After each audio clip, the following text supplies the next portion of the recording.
Boa noite. Boa noite, público querido. Boa Começamos noite. agora mais uma edição, 34ª edição do Canal do Proletariado. E antes de passar a palavra para você, Hamilton, deixa eu dar o meu recadinho de YouTube para o nosso público querido, né? Como vocês sabem, o Canal do Proletariado está sempre registrado no YouTube. E a gente pede que quem ainda não se inscreveu no Canal do Proletariado se inscreva, porque essa é uma forma de divulgar a poesia, da gente conseguir esparramar os nossos vídeos com entrevistas de poetas, né, para todo mundo, não só para o Brasil, né? Então, eu peço encarecidamente que vocês se inscrevam no canal para que a gente possa ter poesia cada vez mais intensa e rica e viva. Muito obrigado pela presença de vocês. Hamilton, boa noite. Boa noite. Hoje estamos com trovões, raios, tufões e outras coisas mais em todas as nossas áreas de existência e de residência, né? Hoje temos uma poeta muito querida, né? Poeta paranaense muito querida, Adélia Maria Ruelner, né? Né, César? Então, eu estou um pouco preocupado, porque é a primeira vez nesse programa em que eu estou em São Paulo e você, Hamilton, e mais as convidadas estão em Curitiba. Só que Curitiba está com uma tempestade, então o risco que a gente está correndo de perder a conexão é grande. Então, ó, não vai acontecer nada, eu acho que vai dar tudo legal, tudo legal. Vai coisa continuar. Como a poesia sobrevive apesar da trovoada. Olha o barulho, olha o barulho. Então vamos chamar a Adélia para começar. Vamos chamar a nossa querida Adélia. Adélia, boa noite, querida. Obrigado por aceitar o convite do Canal do Proletariado para conversar com a gente a respeito da sua produção poética. Uma boa noite. Seja bem-vindo. Boa noite, César. Boa noite, Hamilton. O Hamilton eu já conhecia há alguns anos, mas você, Sérgio, tive o prazer de conhecer agora. E agradeço essa oportunidade de falar para o público de vocês. Eu estava meio parada até em função da pandemia e tudo, estou retomando, nossa, com gente muito especial. Muito obrigada. Nós então, agradecemos. Nós estamos querendo saber muita coisa de você, Adélia, muita coisa, né? E começando o programa, como sempre começa, a gente quer saber que, afinal de contas, quem que é a Adélia Maria Ruelner, como que foi a formação da Adélia, de onde que vem a Adélia, um pouco sobre a sua história, né? Que seria a gente gostaria de ouvir. Os seus segredos, Adélia. Vamos ver se eu consigo. Ver se eu consigo resumir, porque a Adélia começou a escrever, mas antes de escrever eu era padeira. Eu ajudava meu pai a entregar pão nos armazéns e nas casas, isto lá por 1950, não foi fácil. Carregar saco depois nas costas, balaios. Mas acontece que já nesse tempo, e muito antes, quando eu tinha meus 4 anos de idade, eu comecei a me apaixonar pelas letras e pelos números. Havia uma prima minha que veio do interior para estudar, e ela estudava numa escola isolada a 1 quadra da nossa casa. Escola isolada, aquelas que todas as séries estão numa sala só com uma única professora. Ela ia para a escola e eu fugia atrás dela e chegava lá na sala. A professora me mandou embora 1 vez, 2, depois acho que cansou, desistiu. E eu, com 4 anos, fiquei assistindo às aulas pela generosidade da professora. Quando eu fiz 5 anos, minha mãe me levou para tirar fotografia. Naquele tempo era assim, não tinha facilidade para foto. E ela perguntou para o fotógrafo se ele tinha algum livro para tirar junto na foto. E eu tenho essa foto como se estivesse escrevendo no livro. Então, eu tinha 5 anos de idade e já comecei a me apaixonar pela leitura e pelos números. Mas eu fui começar a escrever poesia mesmo no ginásio, quando escutei uma colega de turma lendo um poema que ela tinha feito. Aí perguntei, mas foi você que fez isso? Claro, Como é que eu ia imaginar que alguém, uma menina, criança igual a mim, era capaz de escrever uma coisa tão bonita? Era lindo o soneto. Aí ela disse, sim, fui eu. Perguntei, e como é que a gente faz? E ela, fazendo hora, e sacudiu o ombro. Eu fiquei com aquilo, digo, bom, se fazendo hora, aí comecei a fazer. Comecei assim a escrever. Então, eu tinha meus 11 anos de idade, quando eu ter escrito um monte de besteira, né? Porque eu não tenho nada daquele tempo. Mas, enfim, comecei a escrever. E me apaixonei pela literatura, apesar de que naquele tempo a gente não tinha a facilidade que as crianças têm hoje de encontrar muitas bibliotecas, muitos livros para leitura. A gente copiava no quadro, né? A professora passava e a gente copiava no caderno, e era assim que a gente tinha alguma informação de poemas. Mas eu sempre fui apaixonada pela poesia. Adélia, Oi. E um certo livro misterioso de um avô alemão? Você pode contar? Ah, sim. Sim, era outra fixação que eu tinha. O meu avô, uma casa tipo antigo, né? Uma mesinha retangular perto do fogão a lenha. Ele, depois do almoço, tirava o soninho dele. Quando levantava, ele ia lá para a mesa da cozinha e ficava lendo. Mas eu não tinha coragem de pedir para ver o que era aquele livro. Era um livro, o mesmo livro sempre. Quando o avô faleceu, as pessoas, os parentes, um levava uma coisa, levava outra, e o livro ficou abandonado ali. E eu perguntei se eles me davam o livro, me deram, ninguém queria. É aí que eu fui ver que era um livro em alemão, era um livro religioso, eu não sei se era alguns capítulos, alguns livros da Bíblia ilustrados, inclusive grande ilustração, e em alemão gótico, que eu jamais soube que meu avô lia no alemão gótico. Então, esse livro está comigo até hoje, e eu tenho dos dois avós. Além desse livro em alemão, tem uma Bíblia em inglês, que era do meu bisavô, que deu para o meu avô e ele passou para mim. Então, eu estou cercada de livros interessantes. A minha família não me deu muito exemplo de leitura, mas me deixou com essas relíquias que eu conservo com muito carinho. E quais foram as suas primeiras leituras, assim, de autores brasileiros, etc.? Olha, aquela história, né? Lia Monteiro Lobato. Depois, quando eu já estava mais adulta, que eu comecei a ter contato com pessoas da área literária, aí eu comecei a ler de São Paulo, por exemplo, o Paulo Bonfim, o Mário Mota, Celso Mota, César Mota, agora não me lembro, o sobrenome dele é Mota, Menotti Del Picchia. Agora, daqui de Curitiba, claro, né? Graciete Salmão, Helena, a Diva Gomes, e os nossos, o próprio...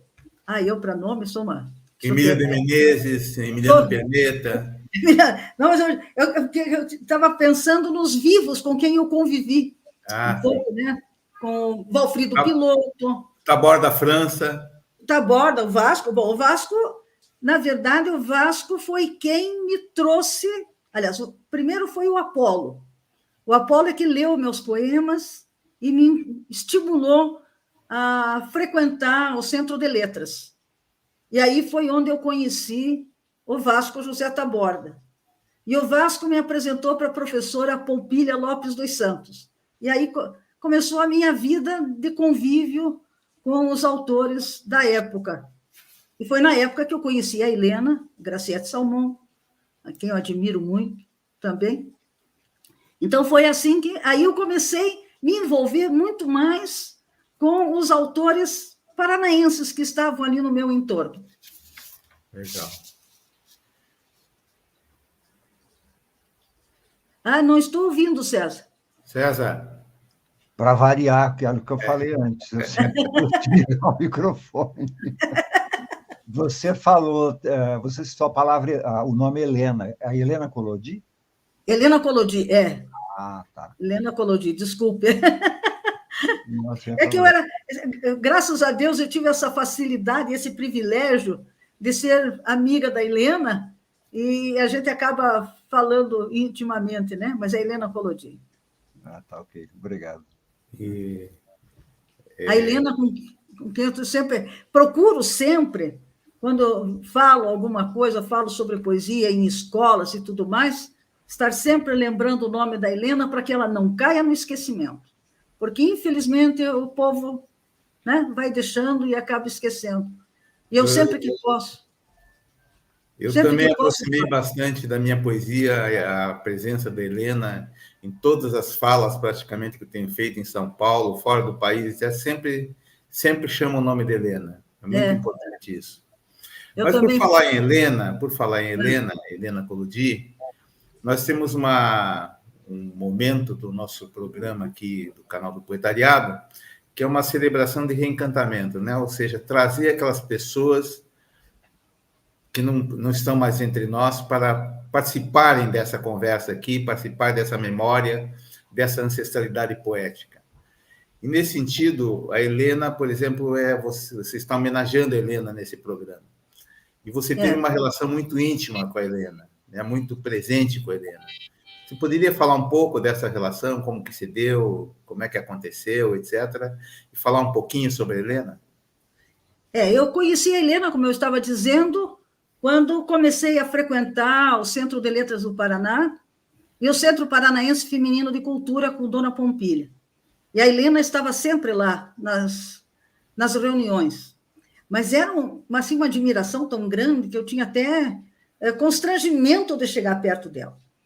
Mas a Helena era tão simples, tão natural, tão espontânea, que ninguém conseguia ficar longe dela. E fui, claro, com contato com ela, mas o nosso contato se firmou mesmo quando nós duas entramos, né, na Academia Paranaense de Letras. A primeira mulher a entrar na Academia Paranaense de Letras foi Dona Pompilha Lopes dos Santos. E o interessante disso é o seguinte, porque a Helena tinha sido convidada.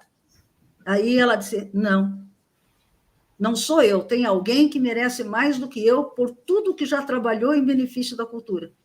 Dona Pompilha Lopes dos Santos. Então, Dona Pompilha foi a primeira mulher a entrar na academia.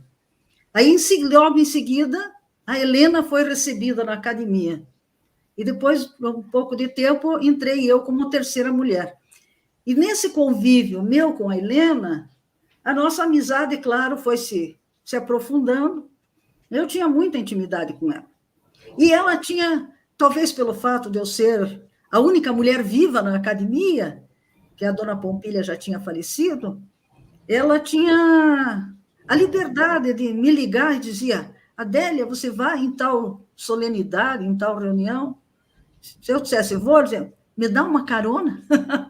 Aí ela ia, eu ia buscá-la, e ela dizia assim, eu gosto de vir com você, porque esse teu carro tem uma porta grande e facilita a minha entrada com menos dor na minha perna.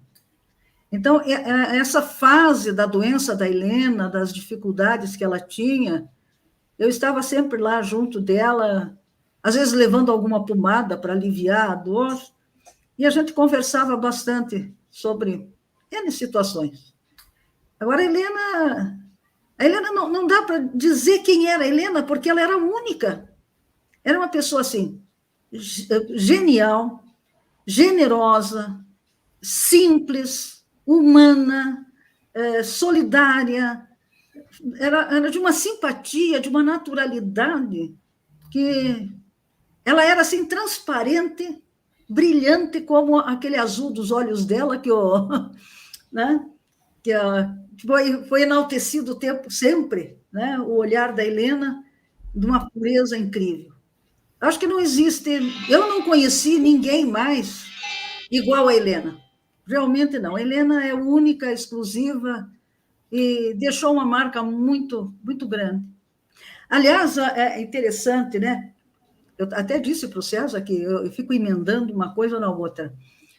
Quando a Helena estava doente, hospitalizada, Eu já morava aqui em Piraquara, e eu queria fazer alguma coisa em Curitiba. Mas aí começou um toró quase que nem esse de hoje. E aí, eu não vou para Curitiba só para isso. Aí, mas alguma coisa, não. Vai, aproveita, está de folga em casa mesmo, vai fazer o quê? Vai para Curitiba e vai fazer e fica livre disso. E lá fui eu para Curitiba. Quando eu passei, fiz a curva ali na Praça Rui Barbosa, e ela estava na Santa Casa de Misericórdia, me lembrei que ela estava lá, deixei o carro no estacionamento e fui visitar a Helena. Quando eu entrei no quarto, na suíte dela, ela estava gemendo de dor, disse que estava com muita dor, mas ainda assim um gemido que não é diferente. Aí eu comecei a brincar com ela, digo, deixa que eu vou fazer uma massagem no seu coração aqui, vamos dar uma melhorada nisso. Comecei a contar alguma coisa para ela, que eu não lembro o quê. Aí ela riu, disse, só você mesmo para me fazer rir numa hora dessa com dor. Nesse momento entrou o enfermeiro, colocou-a na maca e a levou para a UTI. E dali ela não saiu mais. Bom, isso me emociona até hoje. Quando eu cheguei em casa, eu liguei para o Túlio Vargas, que era o presidente da academia, e disse para ele, Túlio, eu acho que vamos perder a Helena hoje. Realmente foi naquele dia que ela faleceu. Então, alguma coisa me levou para dar um tchau para a Helena, e isso eu guardo com muito carinho, com muito respeito, porque foi uma despedida. Se pode falar de despedida lírica, né? Eu acho que até essa foi. Então, minha relação com a Helena foi muito bonita. E eu sou muito grata a ela, por tudo que ela me passou, por tudo que ela me deu, como ser humano, como poeta também, mas como ser humano, muito, muito, muito. E ela foi cantando para a UTI a música que ela adorava, que chamava Ramona. Ramona. E ela foi cantando e faleceu. Ela foi cantando. A médica diz que ela foi cantando. Ela sabia que ela estava no fim.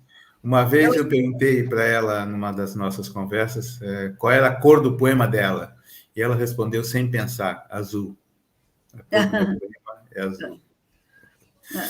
Você não quer falar alguns poemas da Helena para a gente? Deixa eu ver um aqui, que eu acho que diz muito. Porque aquela história, né? A gente sempre quer dizer tudo, mas está sempre faltando alguma coisa. A gente não consegue, fica calado. E eu sempre penso nesse poema da Helena, que se chama Canto Místico. Eu vou desligar esse meu celular aqui, que só está incomodando. Dá só um minutinho.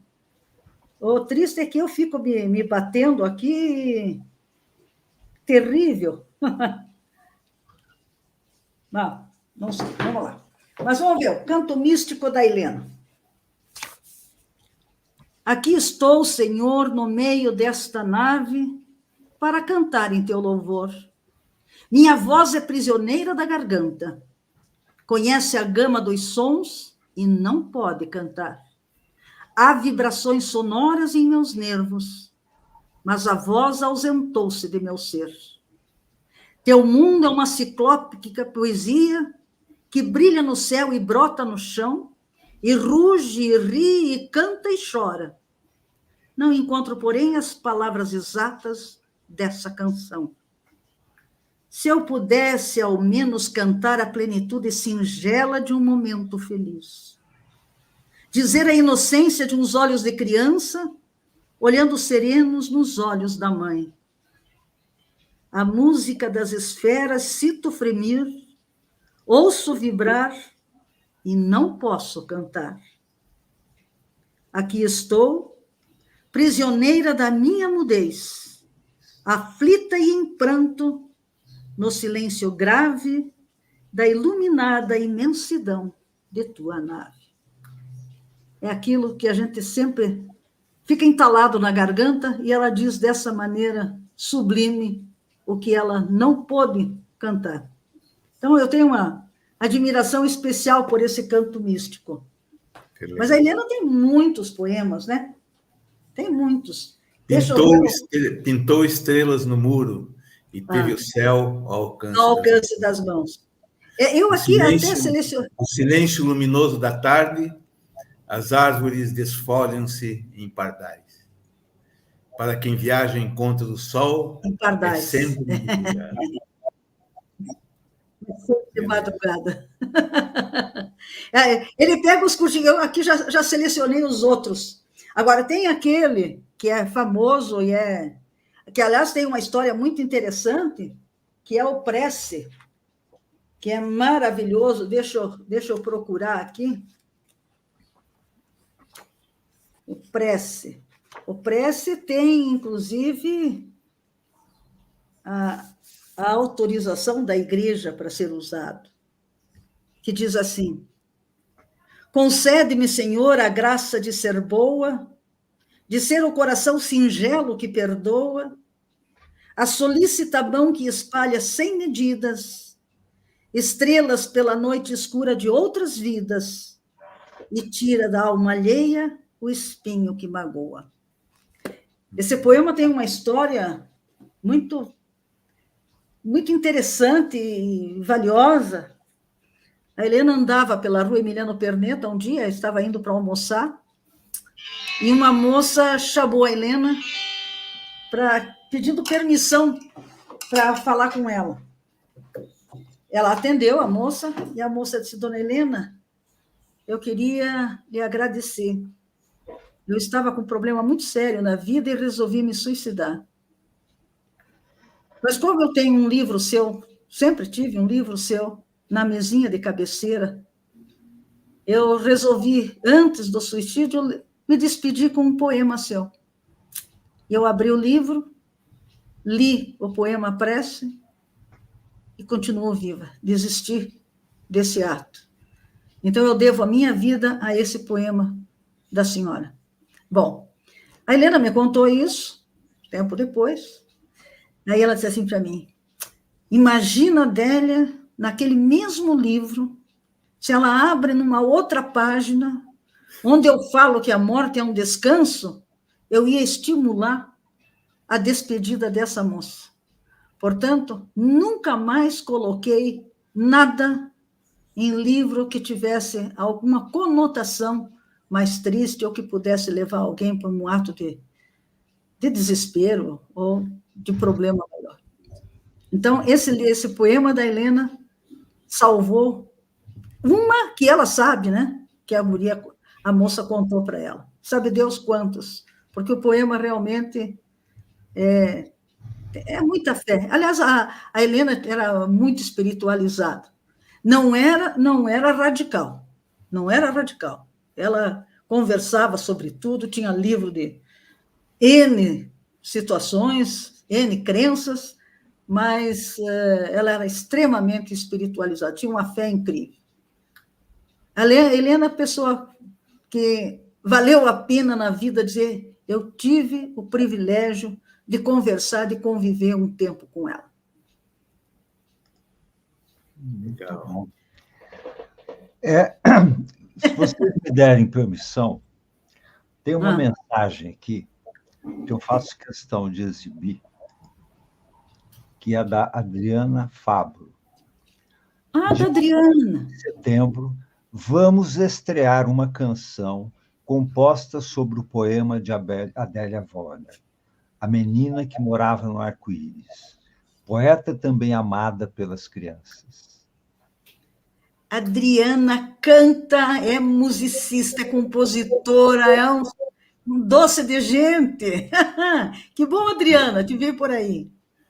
E ela realmente me falou outro dia que ela tinha... Eu vou participar lá desse encontro, numa casa de idosos. Eu quero aproveitar e perguntar para você sobre essas publicações que você tem de poemas infantis. Aproveitar a deixa aqui da Adriana para questionar sobre isso. O que ela está falando, deixa eu ver se eu encontro aqui o livro, foi praticamente o meu primeiro livro infantil. Deixa eu ver se eu consigo pegar ele aqui. É tanto do livro. Tá aqui.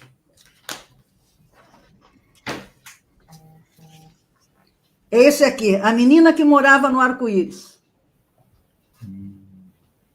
E ela, inclusive, fez uma apresentação teatral com música, musicando a história da menina. E esse livro acabou se transformando também, foi adaptado por um teatro de bonecos. A ilustração é de Eliana Grutzen também, né? Também, da Eliana Grutzen. Eu posso dizer que esse não foi o primeiro, mas foi o segundo livro que eu publiquei infantil. Agora, poesia, na verdade, são poemas bem simplesinhos, né? Porque para criança tem que ser fácil. Eu tenho, deixa eu ver aqui, que eu gosto bastante da banana, e a criançada gosta também. Vou mostrar aqui a ilustração da Eliana. Uma graça. Aí diz assim: sua risonha carinha, a banana quer mostrar. De tirinha em tirinha, basta apenas descascar. Aqui, eu não sei se vocês, quando eram crianças, faziam peteca com palha de milho. Eu fiz. Então, tem essa do milho verde aqui. O milho verde que diz assim: é criança bem sapeca, mas que não gosta de briga. Come o milho, deixa espiga e da palha faz peteca. O que mais? Tem um que eles gostam. Aí eles ficam pulando, que é o tomate. Tomate diz assim: brincalhão e muito arteiro, vermelhinho e saboroso. O tomate pulou tanto que o molho ficou cremoso. Bom, então, e a criançada se diverte, né? Uhum. Daí eu tenho esse outro, que é o Jardim das Virtudes, que esse é o contrário. Esse foi um pedido do amigo que é bonequeiro, montou o teatro de bonecos, Jardim das Virtudes, e pediu que eu escrevesse o livro. O enredo é praticamente o mesmo, mas a história é diferente, e eu coloquei alguns poemas para valorizar a poesia e que as crianças pudessem, né, usufruir disso. Por exemplo, eu gosto muito da Madre Silva, né?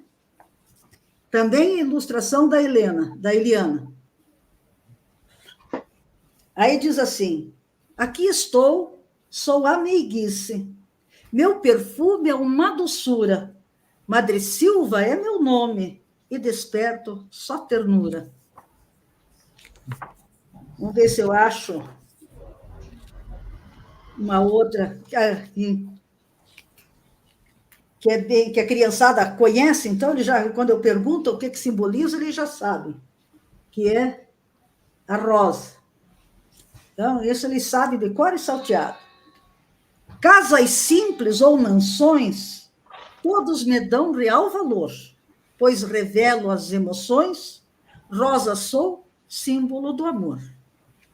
Veja, não são poemas que obedeçam a uma técnica, não, são poemas bem simples mesmo, para que a criança possa usufruir um pouco dessa viagem aí junto com as flores, simbolizando virtudes. E aqui tem uma: para um jardim ser bonito, precisa de participação, por isso estamos aqui, festa de cor e de união. Então, é uma forma que eu encontro de trazer alguma mensagem, né, para as crianças, de um comportamento menos triste, menos terrível desse mundo, né? Aprendendo alguma coisa, muita ética, muito respeito pela natureza. Então, As histórias são historinhas simples. E qual a relação que você faz entre essa poesia para criança e essa poesia que mais, vamos chamar assim, que é a tua vertente poética, sobre reflexões sobre a vida, reflexões sobre a finitude, sobre o tempo, sobre o real, sobre o imaginário, sobre essa poética tua que você tem desenvolvido desde 63, né, com o seu primeiro livro, Balada do Amor que se Foi, e depois você reúne, faz uma reunião muito forte, quase obras completas, no Tempo de Escolhas, né? Isso. E como que você faz essa relação dessa poesia infantil bem para o nível da criança, por exemplo, essa coisa mais trabalhada, etc., que você tem? É para o nível da criança, mas sempre toca naquela teclazinha da emoção, procura mostrar a beleza que existe na natureza em volta da gente, no relacionamento com as pessoas, porque a poesia, por mais simples que ela seja, ali mostra o contato da criança com N situações. Então, é uma forma de despertar, e despertar o gosto pela poesia. A partir do momento que ela passe a entender a poesia, porque o grande problema, as pessoas dizem, a poesia a gente não entende. Não entende porque não lê. Porque se lê com atenção e mergulhar na poesia, a pessoa entende sempre. Porque ela vai entender com a emoção, não é com o raciocínio. Pode até entender com o raciocínio, mas, na verdade, a poesia exige muito mais que você se entregue emocionalmente para ela. Então, a poesia simples, o poemazinho simples que vai num livro desse, desperta na criança esse prazer pelo ritmo, por palavras diferentes que ela não conhece, por situações que ela aprende a conhecer, como a cozinha. Esse livro da cozinha, ela só tem verduras, frutas, legumes, feijão, arroz, para despertar na criança o gosto pela cozinha mais natural, mais adequada, mais saudável para a criança. Então, aos pouquinhos, você vai conseguindo trazer para a criança o gosto por tudo isso. E ela, com o tempo, evidentemente, nem todas, mas muitas, vão despertar para conhecer a outra poesia. Pelo menos vai despertar a curiosidade, porque ela já está familiarizada com uma estrutura poética. Não é? Então, ela vendo essa estrutura, para ela já não é desconhecido. Já é uma coisa que ela já teve contato alguma vez, de alguma forma. E eu acredito que isso possa acontecer e despertar o prazer, e aí sim, né, começar a encontrar mensagens de valorização da vida, do dia a dia, do trabalho, dos sentimentos, e aí, enfim, essa variedade toda que a poesia possibilita. Legal. Vamos chamar a Lilian, César? Vamos chamar a Lilian. Aliás, a Lilian é a convidada da Adélia, a Lilian Souza, né? Ela está um pouco preocupada, porque enquanto a gente conversava, ela caiu várias vezes por causa do sinal. Boa noite, Lilian. Boa noite, Lilian. Seja bem-vinda. Boa noite, César, Hamilton, Adélia. Boa noite a todos que estão aí nos assistindo. Então, Lilian, nós queremos agora ouvir o seu depoimento sobre o trabalho poético da Adélia. Fique à vontade. Lá. Uma satisfação, e eu agradeço desde já o convite da Adélia, que é sempre tão generosa. Ela falou de várias qualidades da Helena Collodi, que eu vejo nela também, né? E a generosidade é uma delas. Bom, a poesia da Adélia, para mim, sempre foi motivo de encantamento, desde que eu conheço. Conheço a Adélia há uns 25 anos aproximadamente, e sempre me encantei com a poesia dela. E são vários aspectos que nós poderíamos falar a respeito da poesia da Adélia, né? Uma poesia que é enxuta, ou pensar nas temáticas variadas, na profundidade, na linguagem enxuta, em várias coisas. Mas quando a Adélia, e eu digo mais uma vez generosamente, pediu para que eu fosse uma das pessoas que ajudasse na escolha, na seleção dos seus poemas para Tempo de Escolhas. Ali eu mergulhei na poesia dela e houve algo que me chamou a atenção, como se ela percorresse vários trajetos que juntos fazem um grande trajeto que tem toda a ligação. Então, é sobre isso que eu quero comentar, e eu vou falar sobre isso exemplificando com os próprios poemas da Adélia. Escolhi alguns poemas curtinhos, então eu quero falar aqui. Primeiro, a Adélia faz uma viagem interior. E, ao mesmo tempo, essa viagem tem um trajeto que é atávico. Então, eu vou ler aqui o poema Princípio. Inevitável foi submergir nas águas primordiais para desvendar minha origem. E o outro, memória atávica. Em algum lugar deste infinito mistério que é meu ser, a emoção primitiva brilha e reflete a memória de todas as eras. E ainda nessa viagem interior e ao mesmo tempo atávica, regressão. Aprendi a tocar os tambores da minha essência. Em rituais atávicos, os sons despertam meus enigmas. Então, esse eu lírico que está à procura de se desvendar, de repente parece que renasce. E tem o poema Renascer. Regressar ao ventre do ovo, viver a casca por dentro, consciente, nascer de novo. E então essa criatura que renasce e disso vem mais fortalecida, vai buscar um novo percurso fora de si. Guerreira. Cansou da guerra interior e de colecionar escalpos das suas sombras. A guerreira vislumbrou outras paisagens, criou coragem e saiu da floresta vestida de cigana. Abriu a alma alegre e se deixou bailar ao som da própria voz.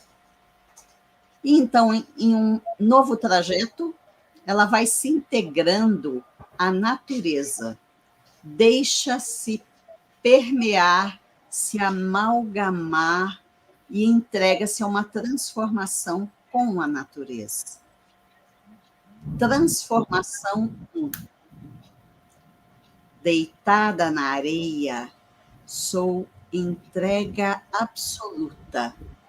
Me deixo penetrar pelo cheiro da água salgada e me desmancho em maresias. Veja aí que ela vai se misturando, né, à natureza.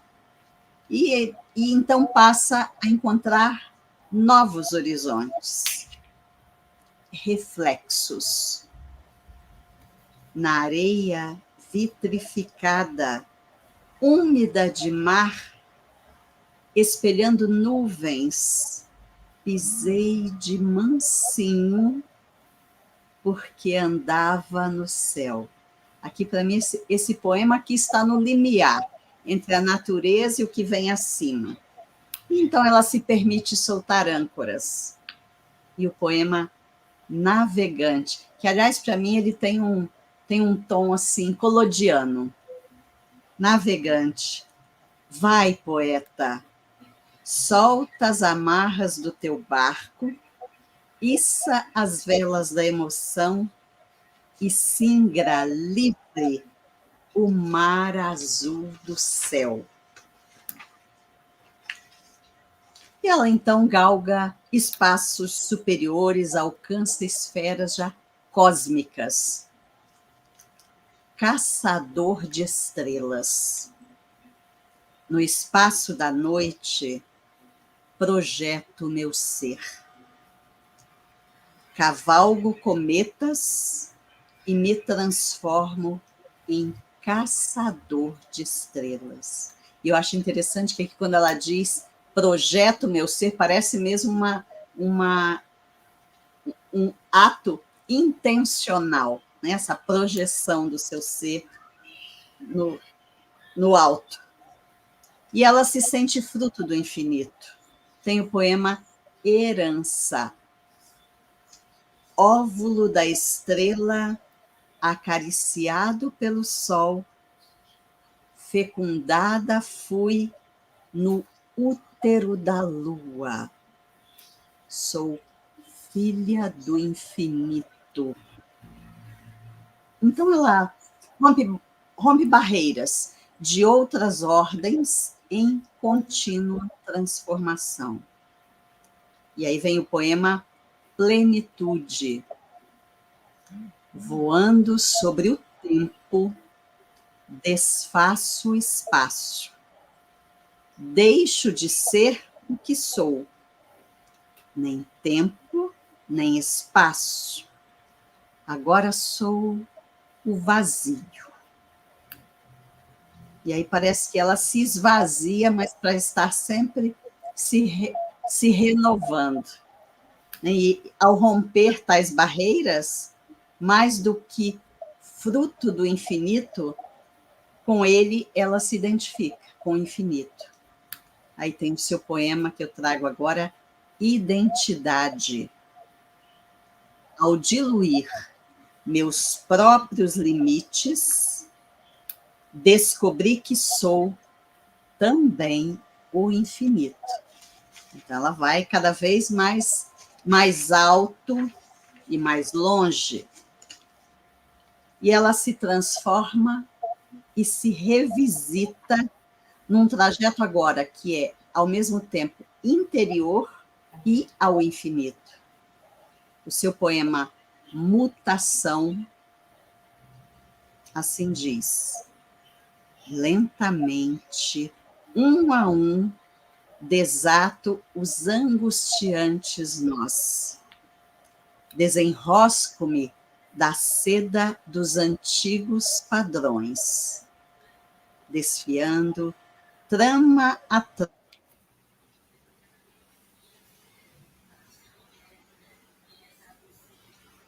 Congelou.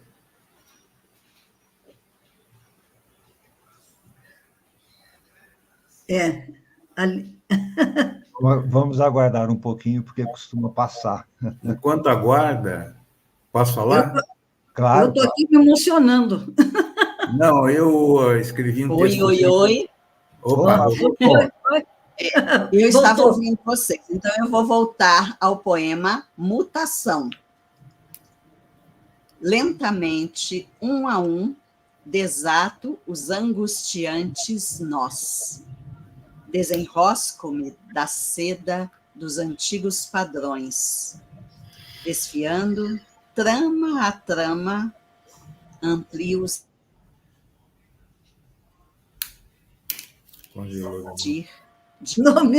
no mesmo ponto. No mesmo ponto. Vocês não estão me ouvindo? Eu estou vendo. Agora sim. Opa.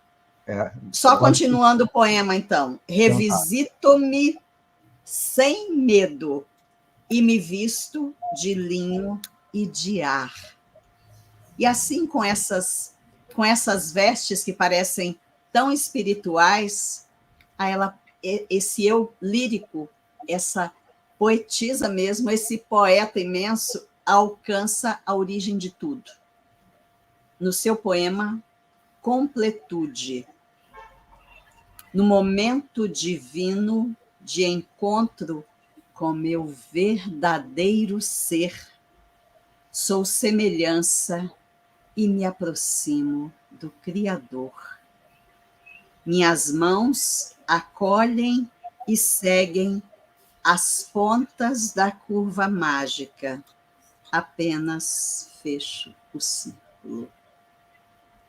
E aqui parece que ela tem mesmo essa completude de ser e dessa trajetória, né, que chega a Deus, que chega à origem de tudo, ao cerne de tudo, com que ela a tudo se integra.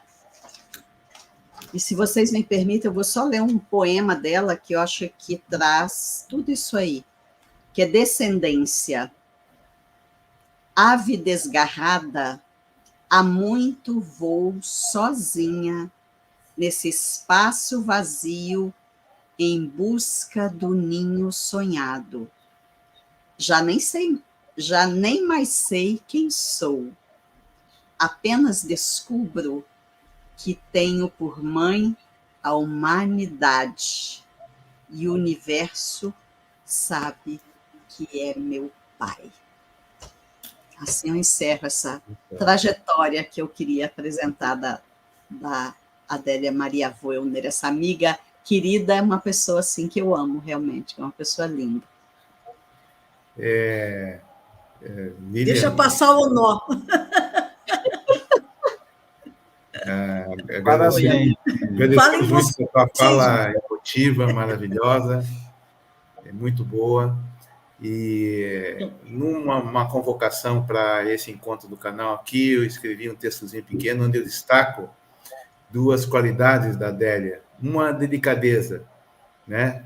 Delicadeza com os temas, delicadeza com as palavras, delicadeza com o mundo, né? Com o mundo poético que ela constrói. E o segundo, a transparência, né? Essa ponte entre a vida, entre o sentimento e a poesia, muito, muito curto, né? Parece que a vida desemboca na poesia, essa transparência. Sim. Você concorda com isso? Concordo plenamente. Inclusive, em alguns poemas, é que assim, a gente tem que selecionar aqui e se conter, né? Mas tem vários poemas dela que a gente sente exatamente isso, desemboca na poesia, né? A poesia está nela, e através da poesia que ela tem a sua voz mais forte, em conexão completa com ela mesma. E você está chorando, Adélia? Com ela mesma. Estou me controlando. Com a natureza, com tudo.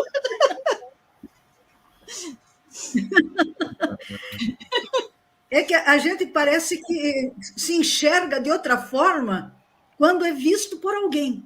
E a Lília fez uma seleção que... Bom, depois eu vou querer cópia disso para o meu arquivo aqui. Eu passo para você. É difícil. Olha, é difícil. E só para confirmar o que vocês estão dizendo, eu vou colocar aqui um encontro com a emoção. Na Madalena. A frase define perfeitamente o que acabou de acontecer aqui no canal, com a leitura dos poemas da Adélia, feitas pela Lília. Obrigada, obrigada. Obrigada. Adélia, tem uma coisa que me chamou a atenção quando você foi convidada para participar do canal, e eu fiquei assim bastante surpreso, né? E até me lembrei do slogan da catequese poética, um movimento iniciado em 64, logo, coincidentemente com a ditadura militar, liderado pelo Lindolf Bell, catarinense, que viveu aqui em São Paulo muitos anos, né? E que desse movimento participou o Rubem Jardim, né? E o Rubem Jardim é meu parceiro hoje, a gente desenvolve vários saraus, vários trabalhos, e ele carrega com ele o slogan da catequese poética: o lugar da poesia é em todos os lugares. E quando eu recebi o seu material, eu fiquei absolutamente surpreso, porque eu acredito que você não tenha participado desse movimento, né? Mas você, por exemplo, tem poemas em lugares públicos, né? Vários poemas seus em lugares públicos, correspondendo exatamente a esse slogan da catequese poética, né? o lugar da poesia, o lugar da poesia é em todos os lugares, né? E aí eu quero mostrar aqui algumas fotos que você mandou dessa maravilha que é, né? Você está em todos os lugares, né? Eu acho que isso eu já passei, né? Já. Não, esse não. Esse não, então eu vou voltar para dar tempo do nosso público ler, né? Aliás, Adélia, lê para a gente esse poema aí, para registrar, porque Esse poema, Vivian. Quem vai não só fui ouvir... pedra. Hã? Pode falar. Posso ler? Pode. Pode. Não fui pedra, preferi ser semente. Como? Está falhando? Não, estamos ouvindo. Acho que está falhando. Então agora vou começar. Não fui pedra, preferi ser semente. Registros, rastros, marcas já deixei. Nesta vida não fui indiferente, nem apenas só passei por aqui. Chorei, sorri, cantei, sofri, amei. Por isso é que posso dizer, vivi. Maravilha. Eu queria que você explicasse para a gente como seus poemas foram parar nesses lugares públicos, cumprindo o slogan do Lindo. Shopping, murais, graças muros. a Helena. Graças a Helena, porque, veja, quando eles estavam para inaugurar o Pátio Batel, uma das moças que trabalha lá na parte de divulgação entrou em contato comigo, porque alguém citou meu nome para dar informação e alguns poemas sobre a Helena. Então, eu passei para eles o que eu tinha de informação, onde poderiam obter a autorização para poder publicar os poemas da Helena.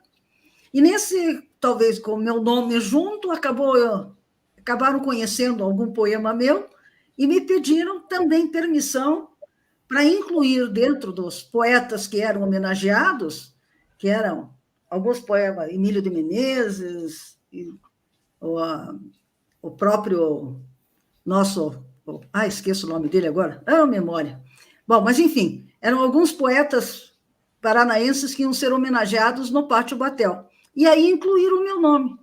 Então, como meus poemas são normalmente curtos, ou pelo menos tinha alguns que eles gostaram, eles colocaram nas paredes das lojas que ainda não tinham sido vendidas, para não ficar aquele espaço vazio.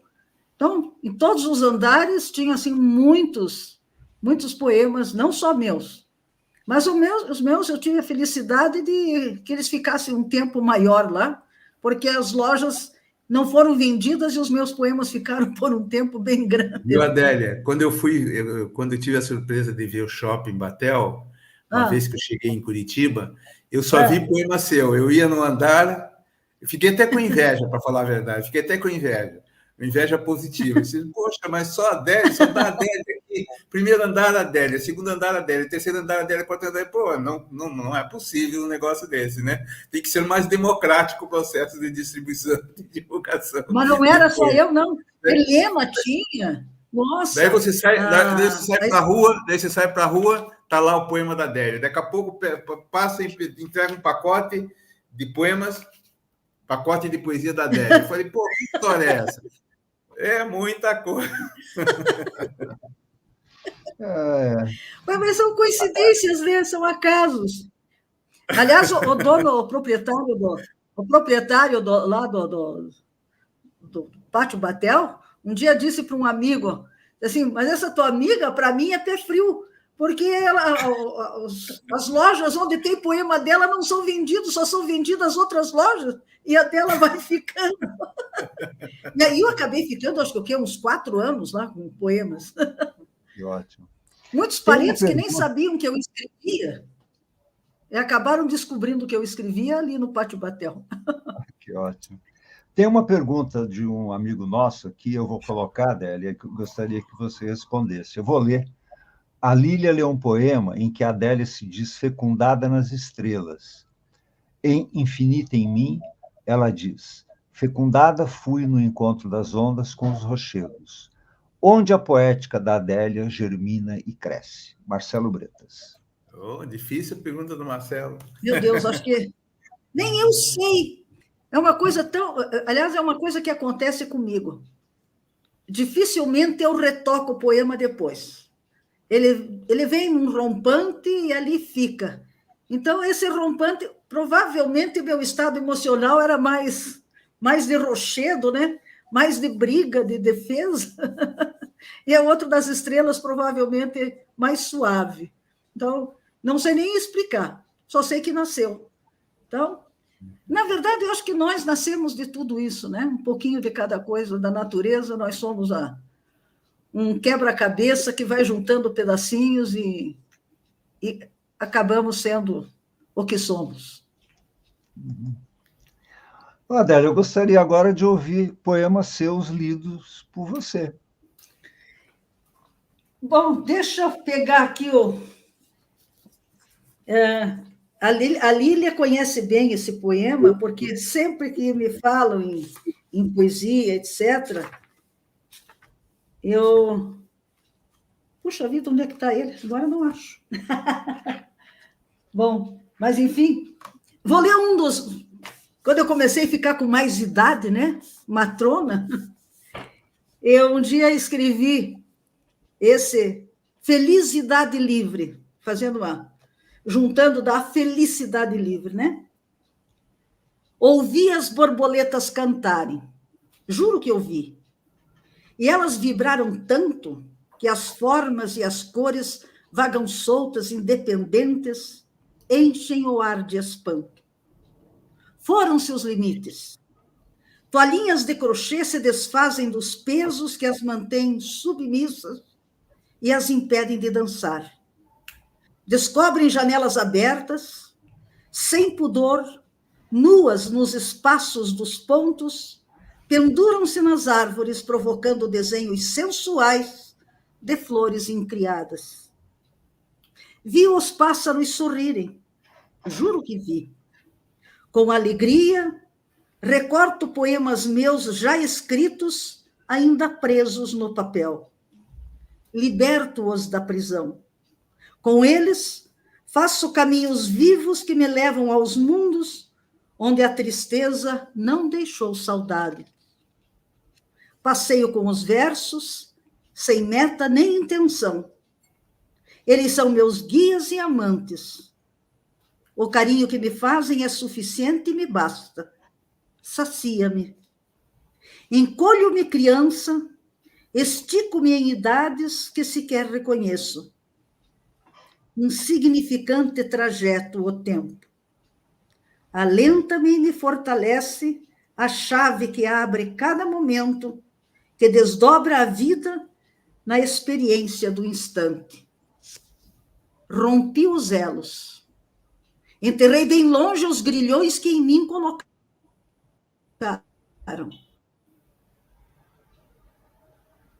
O passado morreu junto. E nem houve choro. As estrelas piscam de prazer, fazendo-me companhia. Não pensem que alucino. Tudo é real. Mais real do que a roupa que vesti ontem e dos homens. Apenas horas escorreram e limparam os medos. A idade me livrou do ridículo e me outorgou o prêmio de sonhar sem fronteiras nem julgamentos. Vó, não está sentindo os pingos da chuva? Você vai se molhar. Que chuva, menino? Acorde. São as faíscas de sol, brilhando de contentamento, por também poderem ouvir as borboletas cantarem. Legal. Então, essa aí é para quem já tem a minha idade. Libertação. Se o poema que você... Se o poema que a Adélia está... A Lília travou. Travou de novo. Travou. Quem mandou um abraço para você foi viu, Adélia? Adélia, quem mandou um abraço para você foi a Marise Manuel, que foi entrevistada pelo canal também, certo? Não. Vamos ouvir. Obrigada. É esse que você está procurando, Adélia? Página 12? Está falhando? Página 12 do Tempo de Escolhas. Eu acho que é esse que você estava procurando. Agora achei. É ele? Era esse. Esse eu acho que é uma resposta. Eu me lembro perfeitamente do dia em que eu escrevi esse poema. Normalmente eu não lembro, mas esse eu lembro, sentada na ponta da minha cama, escrevendo. E eu peguei um papel e escrevi ali o Prece, que me emociona cada vez que eu leio. Eu queria cantar o mundo com voz bem afinada e fazer ressoar meu canto, em cada estrada. Eu queria tocar qualquer instrumento que vertesse som, que fluísse música com harmonia e fazer cada corpo vibrar ao compasso da minha melodia. Eu queria ser pintor, espalhar cores, muitas cores, manchar telas com habilidade, retratar a natureza, os sentimentos, alegrar olhos e almas e transmitir paz, serenidade. Eu pedi a Deus tudo isso, pois queria enternecer corações, encher a vida de alegria, colorir pensamentos e despertar emoções. Antes mesmo de nascer, eu pedi para ser esteta. Como eu pedi a Deus. Pedi tanto, tanto, que Deus me fez poeta. Legal. Muito bom. Sim. Hamilton, arredonda a nossa conversa, né? Eu, como diretor de TV, muito chato, tenho que dizer que estamos nos aproximando do final. Hamilton. Mas eu tinha mais uma pergunta ainda para ela, Então, viu? Por favor. A pergunta é a seguinte: a Adélia, ela está em todos os lugares, né? Como a gente já viu, mas ela está também na Academia Paranaense de Letras, né? Eu queria saber como que a Adélia vê hoje o papel das academias, a importância delas para o enriquecimento da literatura, etc., porque tem hoje está mudando muito esse painel, né? Mas tradicionalmente se discutia muito a qualidade das academias e muitos autores não estavam dentro das academias. Mesmo na Academia Brasileira de Letras, Drummond, Clarice Lispector, o Graciliano Ramos, Quintana, grandes nomes da literatura não passaram pela academia, né? E, do outro lado, a pequena diversidade da academia, que não representa as várias correntes, as várias etnias, porque indígenas muito pouco presentes, né? Hoje, Krenak é candidato à Academia Brasileira de Letras, mas é muito pouco, foi eleito na Academia Mineira de Letras, né? Negros, etc., né? Mulheres hoje tem mais, etc., mas há uma mudança muito grande. Como que você vê, como acadêmica, o papel de uma academia para impulsionar a literatura e difundir a cultura literária e poética? Eu vou me referir um pouco pela Academia Paranaense, né? Também é uma limitação de cadeiras. A academia já foi mais fechada. Hoje ela está realmente abrindo portas e frequentando outros ambientes, não só o da literatura propriamente dita. Então, nós temos lá o Fernando Severo, que é um grande cineasta, né? Nós temos o diretor da Biblioteca Pública, embora ele também seja escritor, mas ele tem uma outra atividade, digamos assim, de administração da cultura. E outras pessoas que estão entrando, a Cecília Elme, por exemplo, sempre foi uma estudiosa dos caigangues, então ela traz para a academia toda essa experiência que ela tem dos indígenas. Então nós temos na academia hoje uma abertura muito maior E isso dá uma visibilidade maior, uma aceitabilidade maior, porque os ambientes que a academia está frequentando é bem mais amplo. Agora, no final de setembro, começo de outubro, a academia vai participar intensamente do Festival da Palavra, que é organizado pela Fundação Cultural de Curitiba. Então, esse tipo de trabalho, de contato com outras áreas e de trabalho mesmo, pesado, né, digamos assim, está mostrando uma academia mais disposta a ficar junto da sociedade. No Belvedere, existe uma possibilidade ali de encontros aos domingos, aos sábados. Então, isso tudo está fazendo com que a academia alcance muito mais o público. Então, eu acho que tem que ser assim mesmo. Então, acho que a academia está se popularizando. Ela não está mais elitista como era, ela está se popularizando. Eu acho que isso é muito parece importante. que em todos os lugares está acontecendo esse movimento, né? Não só no Paraná, né? Não, eu acho que é geral. Pelo menos os contatos que a gente tem, que sabe. Credo, está estourando tanta coisa aqui que eu não sei o que é. Não sei se é chuva de pedra. Não, é sério. Está estourando para valer. Ai, meu Deus. Mas, enfim, deu para a gente conversar à vontade. Gente, obrigada. Obrigada, Opa, travou. Obrigada, César. Obrigada, Amil. Nós é que agradecemos, Adélia, Me deram uma noite maravilhosa e nos aceitar o nosso convite. Agradecemos a você, Lilian, por aceitar o convite da Adélia para comentar a obra dela, né? Fiquei muito feliz também. Né? E espero que daqui a algum tempo a gente retome novamente essa conversa para aprofundar ainda mais o conhecimento da obra da Adélia. Muito obrigado, Hamilton. Eu quero concluir minha fala falando alguns poeminhas da Adélia, terminar com poemas. Poesia, pássaro arisco, a poesia resiste à prisão na gaiola poema. Tempo, de que serve costurar mortalhas com a linha da eternidade? Lição, deve a forma surgir do conteúdo do vazio?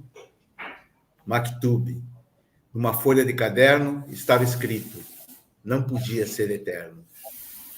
Incompreensível. Como pode o vazio gritar tão alto? Obrigado, Adélia. Obrigado. E eu quero agradecer. Eu é que agradeço. De coração, é uma homenagem, um carinho muito grande que eu recebo. Obrigado. E eu quero agradecer também ao nosso público aqui presente, que se manteve fiel até o final dessa edição, né? E lembrar aqueles que ainda não se inscreveram no canal para o fazer, porque a poesia agradece. Quanto mais gente inscrita no canal, mais o canal se propaga e a poesia vai junto. Muito obrigado a todos, uma boa noite e um grande abraço a todos.